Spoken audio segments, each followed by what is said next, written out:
Hello everybody and welcome. Today I'm going to show you how you can install the Houdini Engine to Unity, and it's super simple.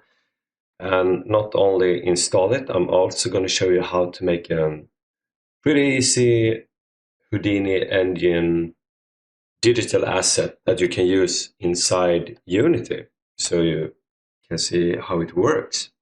So first we install the Houdini Engine into Unity, and then I'm going to show you this tool. So it works like you have a plane like this, and you move it around, and you pick the objects you want to wrap a rope around. So now I have here put in stuff. I'm going to show this much more in detail later. But this plane, if I just recook here, you can see I can move this rope to other positions like this. And of course, if I want, I can add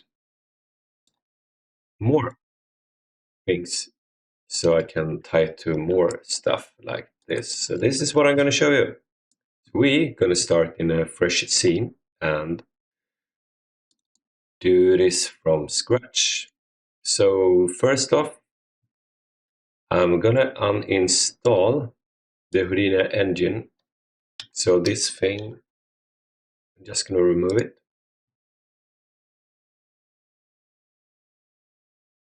So when you have a Unity project that doesn't have Houdini Engine in it, we will have the same start here when this is finished.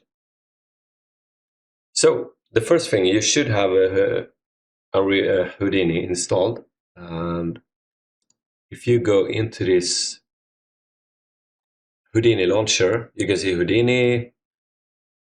I'm not going to update things now, but you could. So here Houdini, and you can install a new or upgrade stuff. Also here you have the engine plugin. So I have the Unity plugin already installed. So if you don't have it, you just install it, click. And when you have it, you just click on this cogwheel, details, and you can find the path where it is. So now I just copied it, and I open the folder here, and I'm just dragging it here.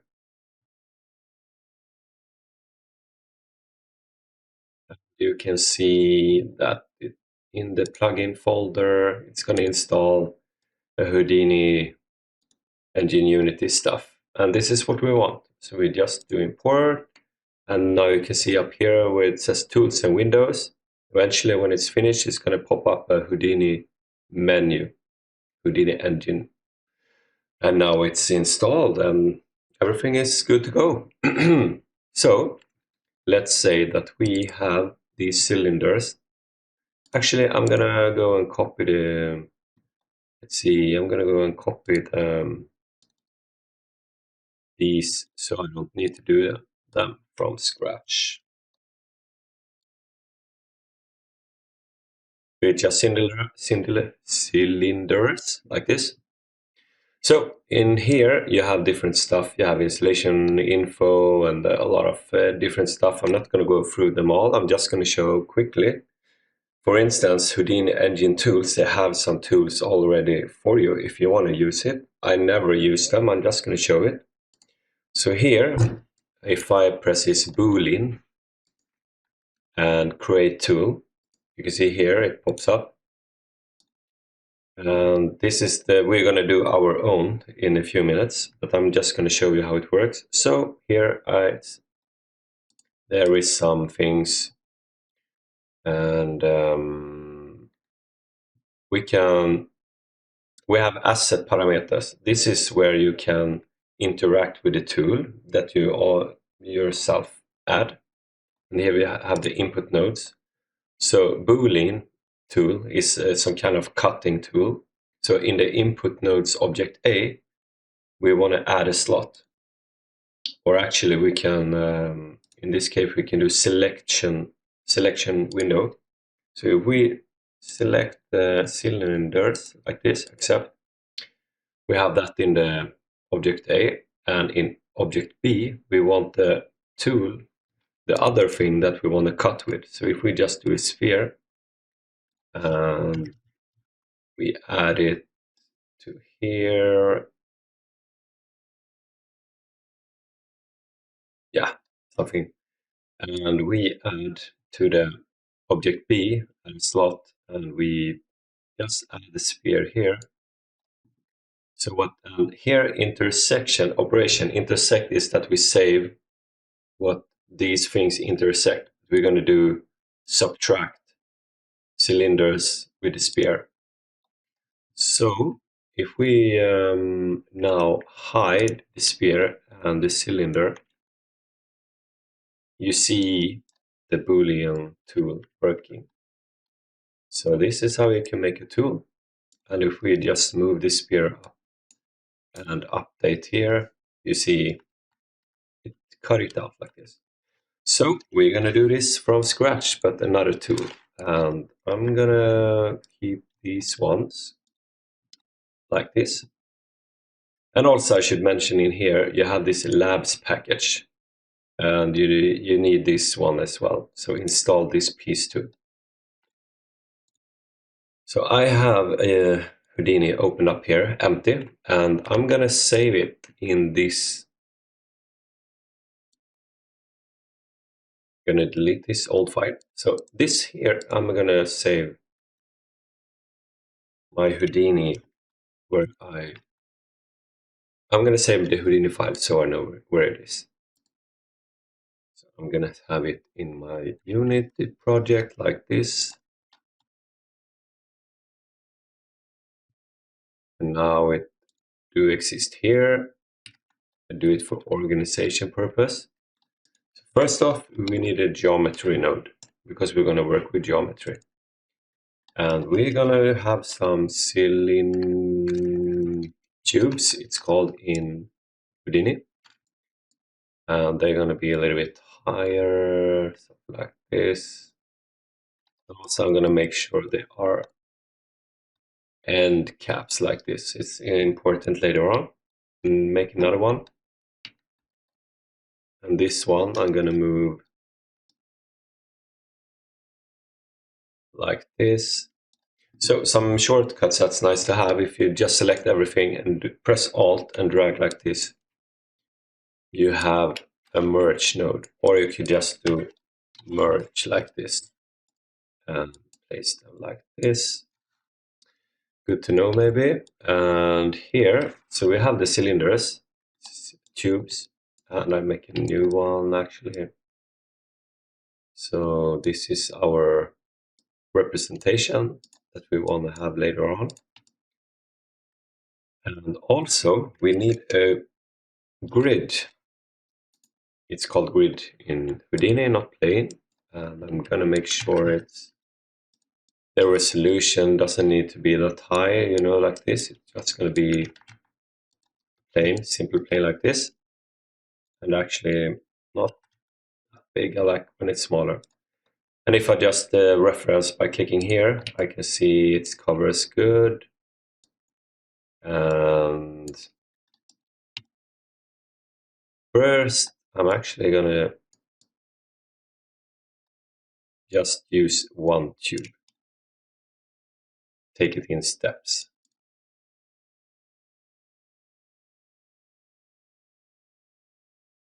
So the first thing is that we're gonna use this Boolean node.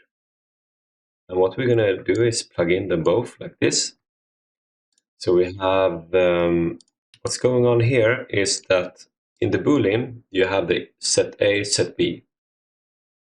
And the first part, these tubes, they're going to be solid because they are like not planes or stuff. They have an inner area. Set B, the grid here, the plane, it will be a surface. So we're going to change that.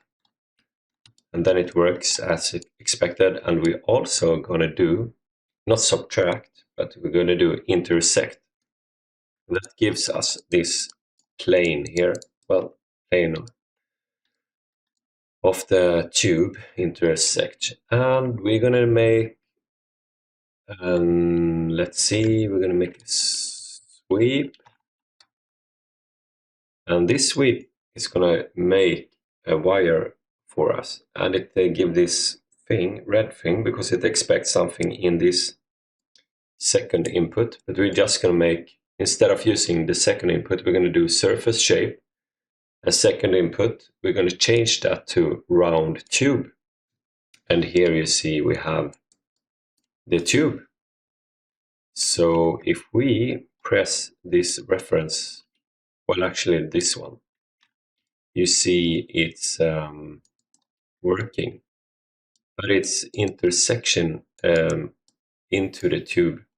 So we're gonna make these circle be larger so the wire doesn't intersect into the mesh. And there's a nice way to do that. If we just do peak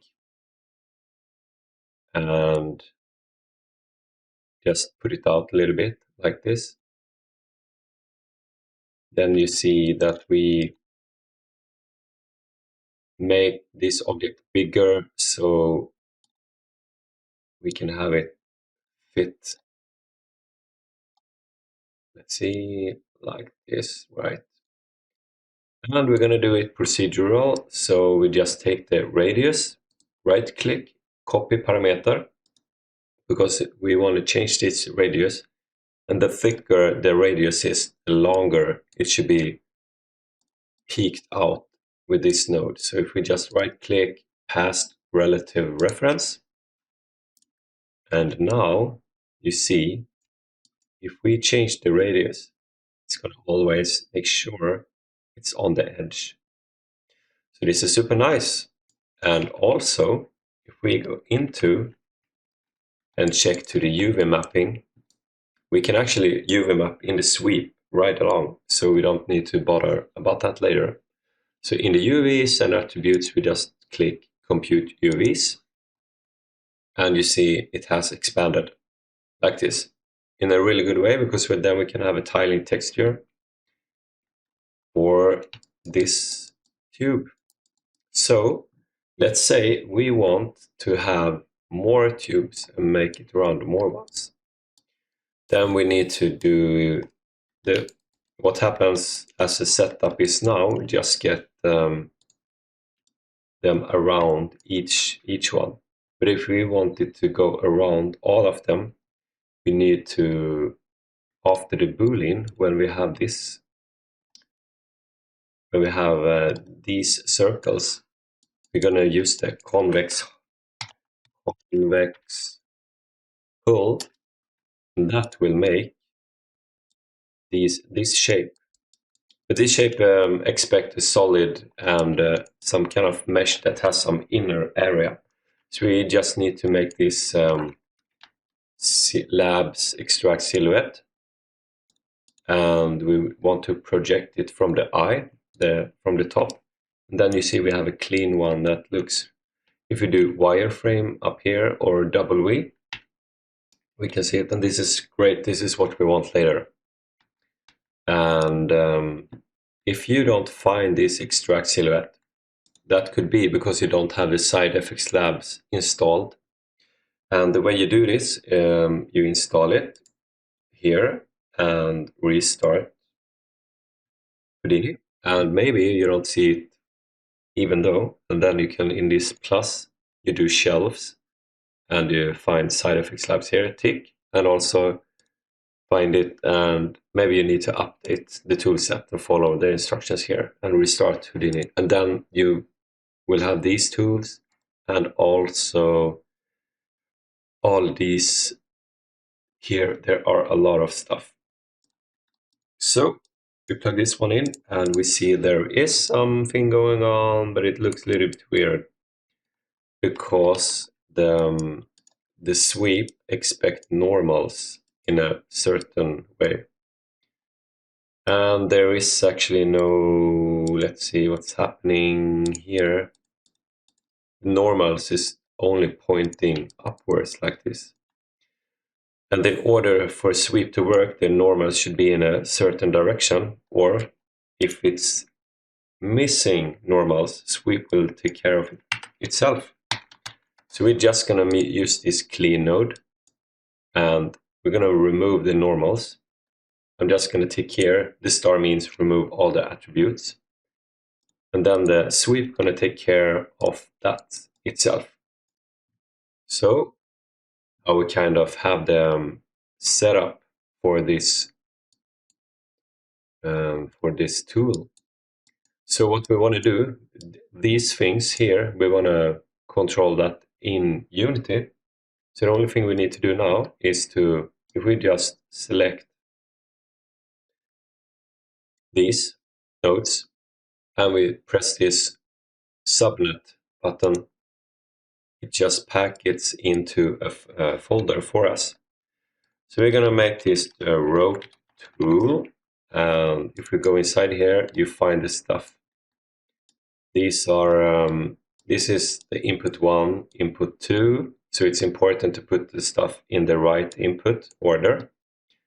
And this output node is added, and it's important that you have this output, because if you have it like this is the result you will have, not this one, because the tool gonna give you the output result, not anything else.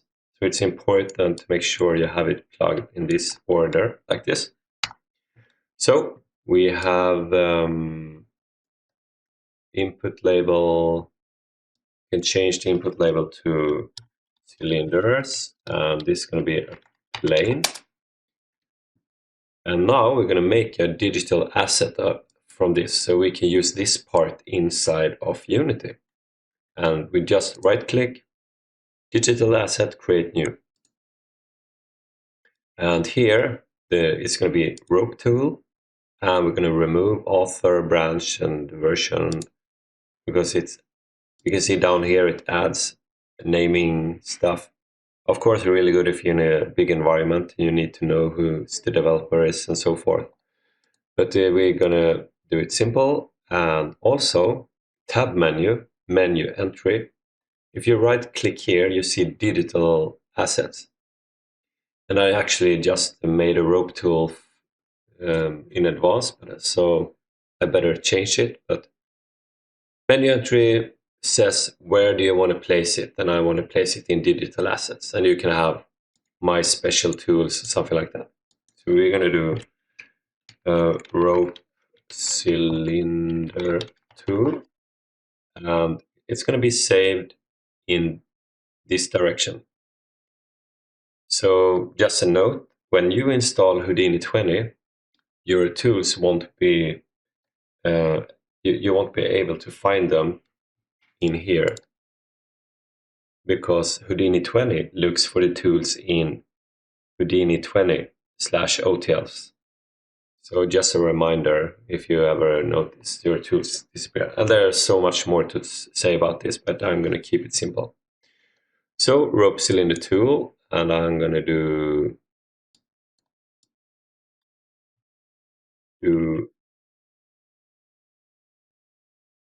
rope cylinder tool create. This is I don't gonna bother about this because it will work anywho. And then you get up this window, so you have a lot of properties and you can do super advanced stuff. And we're gonna make it simple. So we want the minimum inputs. You have to have 2 inputs in order for this tool to work. And in parameters, we're actually gonna add a thing.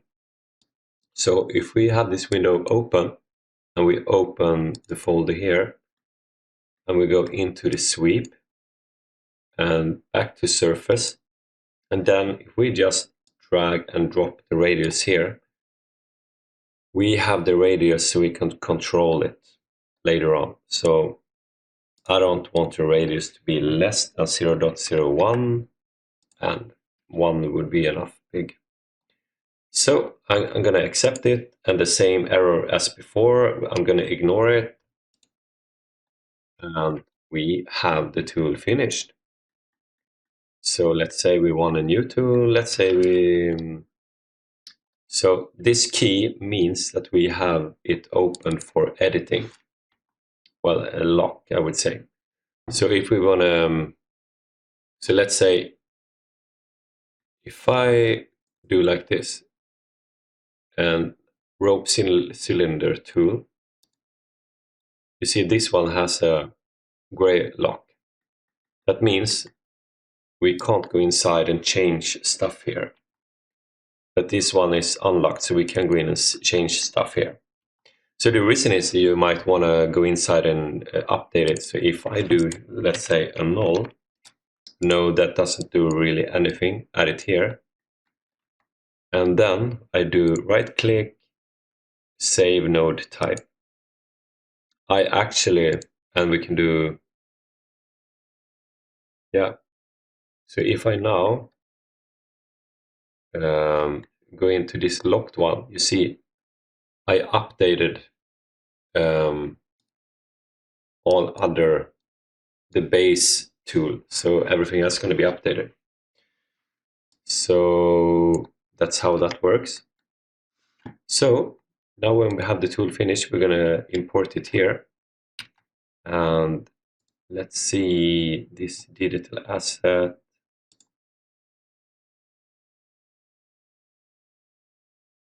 is saved in here. And I'm just going to copy where it is. And I'm going to do folder, go into where it is. And here we have the rope cylinder tool. I'm just going to drag it into Unity. And now if we just pull it in here, no, this one, and we are ready to go. So the first thing we have here is we have the radius. This is the only parameter that we exposed, so we can control the radius. And the input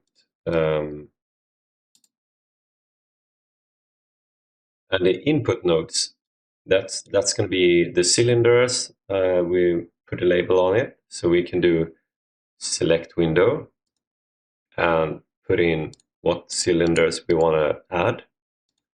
And also the plane. We don't have a plane, but we're going to add a plane here. Plane, we want, where do we want the wire? Well, let's do it here. So here in the plane, we do select window and do the plane. And now if we just hide the plane, you see we have a rope. Let's see, this is going to be set a rope position 1. And if we just duplicate this rope and also duplicate this tool, we can in the second tool we can add row position, but we're gonna do 2 to be clear, and this is going to be the tool number 2. And if we add row position and move it maybe upwards, we're going to see where it is. Maybe we want it over here and only these two. So let's see. So now we want to recook it like this because we want to update it. So this is how it works. If we do a rebuild, we just kind of update the tool. Like if we have in the background went in here and adding new stuff and saved it to here, and we have a new version, because the version we saved here is not the same version in Unity, then we just need to move it here and update it. And then in order to have this tool the updated things, we just do rebuild. And so let's say we don't want all the cylinders. You can see we have this. So I really hope you like this, and this is a super simple tool. but it yet useful, and you could do it so much more advanced, having nicer wires and stuff. So let's see, I'm just gonna add these wires like this so we have them on it. And also, if you have this mesh, you want to save it, of course, then we have later down here the bake position. So let's say you're happy about this wire and you don't want to keep it as a Houdini engine, you want to kind of bake it. So you have this bake, and if you press the game object bake, you see now it added a mesh down here. So if you just hide the tool, you have a static mesh. And this mesh also gets saved in the assets, Houdini Engine asset cache, and baked, and the, let's see, rope cylinder tool, meshes, and here you have it. So if you want it more, yeah. So you know where to find the mesh later. All right. Thank you so much for watching. I hope you enjoyed it.